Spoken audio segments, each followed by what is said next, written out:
Olá, queridos amigos e amigas que nos acompanham sempre aqui pelo Grupo de Reflexão Bíblica São Jerônimo. É uma alegria tê-los conosco neste quarto domingo do Advento. Estamos às vésperas do Natal e eu convido vocês a refletir comigo. Lucas capítulo 1, versículos de 26 a 38, que é justamente o Evangelho que nos oferece a liturgia deste quarto domingo do Advento. Vamos começar então a nossa meditação. E o tema da liturgia de hoje é o seguinte: Deus sempre realiza o seu plano. Cabe a nós acolhê-lo e colaborar com ele. Pois bem, o anjo Gabriel, cujo nome significa a força de Deus, falhou em sua primeira missão.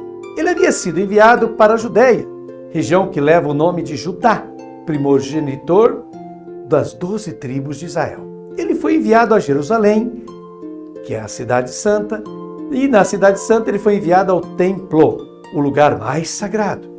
E foi enviado para levar um anúncio a um sacerdote chamado Zacarias, que pertence às 10 primeiras importantes classes sacerdotais. Um sacerdote casado com a nata da aristocracia religiosa de Israel, Isabel, que é neta de Arão, ou seja, irmão de Moisés. O anjo deve anunciar a este sacerdote que foi escolhido e justamente para o momento mais importante e solene de sua vida, que poderia acontecer uma única vez, que era oferecer incenso ao Senhor. Ele está fazendo esse ato. E durante esse ato, o anjo lhe anuncia algo que na história de Israel, de fato, tinha sempre acontecido, que era uma mulher estéril dar à luz um filho.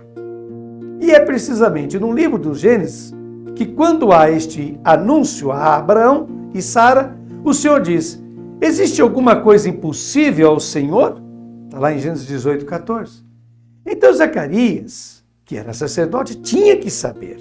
E Zacarias não acredita neste anúncio do anjo. Não confia que terá um filho. E torna-se mudo, como nos relata Lucas no capítulo 1, 18 a 20. Porque quando você não escuta a palavra do Senhor, você não tem mais nada a fazer. Pois bem, agora o pobre Gabriel tem uma missão árdua, uma missão impossível e difícil, porque ele tem que propor a uma moça que seja uma autêntica blasfêmia, que Deus tem um filho, isso mesmo. Sabemos no Evangelho que quando Jesus admite que é o Filho de Deus, o sumo sacerdote, lá no Sinédrio, o que faz? Ele rasga suas roupas, exclamando: ele blasfemou. Está lá em Marcos capítulo 14, versículos de 63 a 64. Então começamos a ler o texto do Evangelho de hoje. Capítulo 1, versículo 26, primeiramente, você já vê na sua tela. Naquele tempo, o anjo Gabriel foi enviado por Deus a uma cidade da Galileia chamada Nazaré. Pois bem, Nazaré, aqui já tem algo muito interessante. E é uma cidade da Galileia. E as coisas já vão se complicando por aqui. Justamente na Galileia. A Galileia era uma região turbulenta ao norte do país. Habitada por arruaceiros, gente rude, gente violenta. Na época de Jesus, dizer galileu não indicava alguém vindo daquela região, indicava um indivíduo beligerante. Um historiador da época, Flávio Joséfo, escreveu, abre aspas, os galileus são briguentos desde tenra idade, fecha aspas. Era então a terra dos revolucionários. Recorde-se da famosa revolta de Judas, o galileu, que se voltou contra os romanos. E essa revolta terminou num banho de sangue. Esta região não tem nome, foi o profeta Isaías quem a identificou com desprezo no capítulo 8 do seu livro como sendo o distrito dos gentios, isto é, dos pagãos. Está lá em Isaías 8, 23. Distrito em hebraico é Gelil, daí o termo Galileia. Gelil deu origem ao termo Galileia, distrito dos gentios. Chamada Nazaré. As coisas também não vão bem aqui com esse nome Nazaré. Quem conhece esse lugar? Nazaré nunca foi mencionada em nenhum lugar da Bíblia. Não só é uma cidade desconhecida, mas também tem má reputação. Há um dos discípulos, Natanael, que recebe um lindo elogio de Jesus. Abre aspas. Aqui está verdadeiramente um israelita em quem não há falsidade. Fecha aspas. Ora, Natanael, antes de receber esse elogio de Jesus, disse: Pode vir alguma coisa de bom de Nazaré? Está lá em João capítulo 1, versículo 46 e 47. Nazaré, então, foi o covil dos revolucionários, dos terroristas da época, dos zelotas, daqueles que zelosamente se voltaram contra os romanos. Prossigamos a leitura agora ao versículo 27. Então o anjo foi enviado a uma virgem prometida em casamento a um homem chamado José. Ele era descendente de Davi e o nome da virgem era Maria. Pois bem, então vemos que o caminho é todo difícil e há ainda mais uma surpresa aqui. A quem se destina a mensagem e Gabriel? A uma moça chamada Maria. Mas por que justamente Maria? Maria é um nome que aparece apenas uma vez na Bíblia e depois não aparece novamente porque evoca a maldição de Deus. Era o nome que trazia azar. Quem era essa Maria que aparece uma única vez na Bíblia antes da Maria que estamos falando? Ela era irmã de Moisés, uma mulher ambiciosa, intrigante, que aproveitando o declínio da popularidade do irmão, que se casara com uma etíope, tentou ocupar o seu lugar. Bem, Deus a puniu com o castigo mais terrível, que foi o da lepra. Basta ler o capítulo 12 do livro de Números. Esta foi a primeira Maria da Bíblia. Vejamos agora os versículos 28 a 38. O anjo entrou onde ela estava e disse: Alegra-te, cheia de graça, o Senhor está contigo. Maria ficou perturbada com essas palavras e começou a pensar qual seria o significado da saudação. O anjo então disse-lhe: Não tenhas medo, Maria, porque encontraste graça diante de Deus. Eis que conceberás e darás à luz um filho, a quem porás o nome de Jesus. Ele será grande, será chamado Filho do Altíssimo, e o Senhor Deus lhe dará o trono de seu pai Davi. Ele reinará para sempre sobre os descendentes de Jacó, e o seu reino não terá fim. Maria perguntou ao anjo: Como acontecerá isso se eu não conheço homem algum? O anjo respondeu: O Espírito virá sobre ti, e o poder do Altíssimo te cobrirá com sua sombra. Por isso o menino que vai nascer será chamado Santo, Filho de Deus. Também Isabel, tua parenta, concebeu um filho na velhice. Este já é o 6º mês daquela que era considerada estéril, porque para Deus nada é impossível. Maria então disse: Eis aqui a serva do Senhor, faça-se em mim segundo a tua palavra. E o anjo retirou-se. Pois bem, o anjo se dirige a essa moça e ela aceita. Depois Isabel dirá de Maria: Bem-aventurada aquela que acreditou nas palavras do Senhor. Está lá em Lucas capítulo 1, versículo 45. Maria disse que sim, ela acreditava que havia um plano de Deus em sua existência. Então ela ouviu esse plano, confiou e, acima de tudo, agiu de acordo com este plano. Ela entendeu o que São Paulo escreveu mais tarde na primeira carta aos Coríntios, que o Senhor escolhe o que é ignóbil, o que é desprezado no mundo, para fazer sobressair a sua força. Confiram lá 1 Coríntios 1, 28. Ela, nessa ínfima região, nessa cidade infame de baixa condição, é uma mulher que acredita que Deus tem um plano para ela, porque nada é impossível para Deus. Assim, com esta bela expressão, conclui-se o evangelho deste domingo, que é também o desejo para nós. Deus sempre realiza o seu plano, cabe a nós acolhê-lo e colaborar. E agora eu faço uma reflexão minha, pessoal, e cito Santo Afonso Maria de Ligório, bispo italiano que viveu de 1696 a 1787. Fazer a vontade de Deus e fazer o que Deus quer é querer o que Deus faz. Olha só, muito bem. Vamos então começar essa reflexão. Que diferença constatamos, queridos irmãos e irmãs, entre a acolhida da anunciação do nascimento de Jesus e aquela de João o Batista?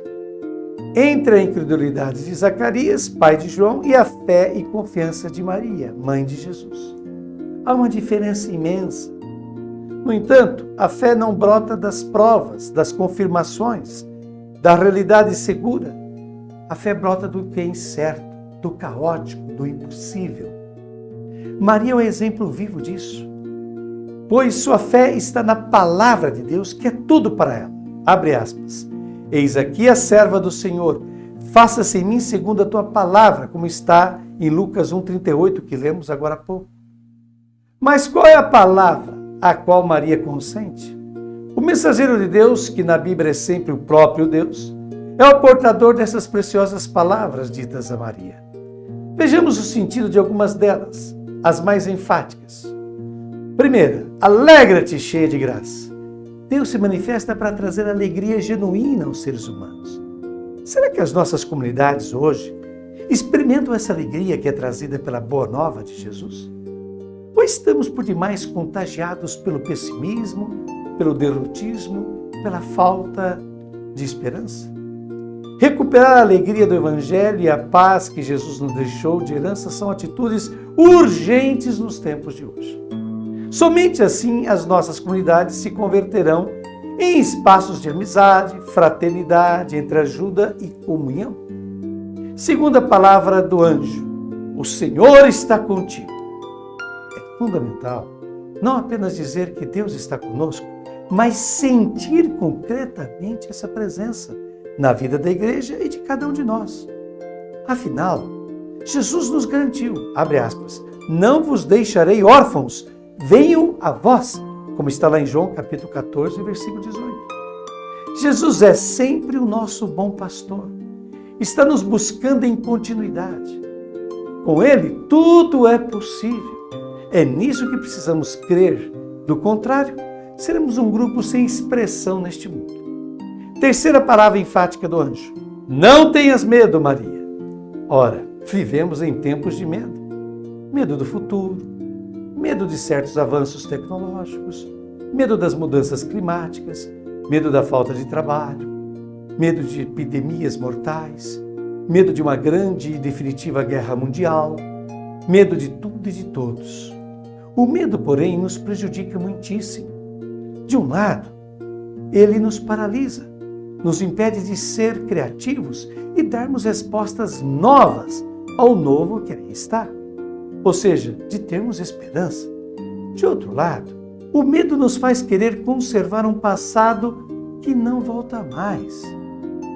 As vítimas dessas duas atitudes são o realismo e o bom senso do Evangelho. Quarta palavra enfática que o anjo dirige a Maria. Conceberás e darás à luz um filho, a quem porás o nome de Jesus. Bom, Jesus foi definido por João como, no princípio era a palavra. Tudo foi feito por meio dela, nela havia vida, e a vida era a luz dos homens, como está em João capítulo 1, versículo de 1 a 4. Maria deu à luz a luz. Isso mesmo, repito, Maria deu à luz a luz. Este não é um jogo de palavras, mas a verdade.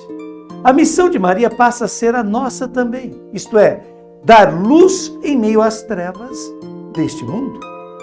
O cristão não está no mundo para julgá-lo, para fugir dele, para negá-lo, para combatê-lo, mas para trazer-lhe esperança. Nossa maior missão é ajudar os homens e mulheres de hoje a descobrir e se encontrar com Jesus. Todo o resto é secundário. Espero que essa meditação tenha lhe feito bem, querido irmão, querida irmã. E agora acompanhe comigo a oração que conclui essa meditação e ilumina também este nosso domingo, o quarto do Advento. Reze comigo. Senhor Jesus, a Tua palavra apresenta-nos o mistério, antigo e sempre novo, do Teu amor que se encarna, do Teu dom que não pede reciprocidade, do Teu serviço que se sacrifica na cruz. Tu conheces a nossa fragilidade, a incapacidade de seguir a mensagem da Tua palavra. Concede-nos a disponibilidade de Maria para que a sua história de graça se realize também através dos gestos humildes, simples e altruístas da nossa colaboração. Faz, Senhor, que estes dias de espera sejam marcados pelo fervor da oração, pelo silêncio das paixões, pela conversão do coração, pelo desejo de contemplação, para que na noite santa possamos proclamar a tua glória nos céus e construir a paz para os homens na terra. Amém. Foi muito bom ter você aqui conosco nessa meditação. Um santo e abençoado Natal a cada um de vocês, queridos irmãos e irmãs, e que este final de ano seja maravilhoso para todos nós. Até uma próxima oportunidade, se Deus quiser.